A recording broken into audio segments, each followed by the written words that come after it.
ஜீ தமிழ் சரிகமப நிகழ்ச்சி மூலியமா பல பேர் வந்து பயனடைஞ்சிருக்காங்க அப்படின்னே வந்து சொல்லலாம். பட் ஆனா, அந்த ஒரு சீசன் போய்க்கிட்டு இருக்கக்குள்ளயே இந்த ஒரு வாய்ப்பு அப்படின்னக்குள்ள ஒரு மிகப்பெரிய விஷயம் தான். அந்த மாரி ஒரு விஷயம் தான் நம்ப லிட்டில் சாம்ப் சீசன் 5 கண்டஸ்டன்ட்டான மோக்ஷிதா அவர்களுக்கு வந்து நடந்திருக்கு. இப்ப கரண்ட்டா இந்த சீசன் போய்க்கிட்டு இருக்கு. அவங்களுடைய சிங்கிங் எல்லாருக்குமே ரொம்பவே பிடிக்கும்.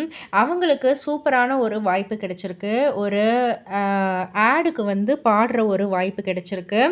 ஸோ இவ்வளோ ஒரு ஷார்ட் பீரியட்ல இந்த மாதிரியான ஒரு விஷயம் அப்படின்றது வந்துட்டு எல்லாருக்கும் கிடைக்காது இல்லையா? ஸோ நியூ பேபி அப்படின்ற மாதிரியான ஒரு ஆடுக்கு வந்துட்டு மோக்ஷிதா அவர்கள் பாடியிருக்காங்க. ஸோ அதுக்கு வந்துட்டு நான் ஜீ தமிழ் சரிகமபாக்கு வந்து நான் ரொம்பவே கிரேட்ஃபுல்லா நான் வந்து ஃபீல் பண்றேன். இந்த ஒரு அமேசிங் சிங்கிங் ஆப்பர்ச்சுனிட்டி ஒரு ஆடுக்கு நான் பாடுற ஒரு ஆப்பர்ச்சுனிட்டி இந்த ஜீ தமிழ் மூலியமா தான் வந்து எனக்கு கிடைச்சிருக்கு அப்படின்னு சொல்லிட்டு அவங்களுடைய நன்றிய தெரிவிச்சிருக்காங்க.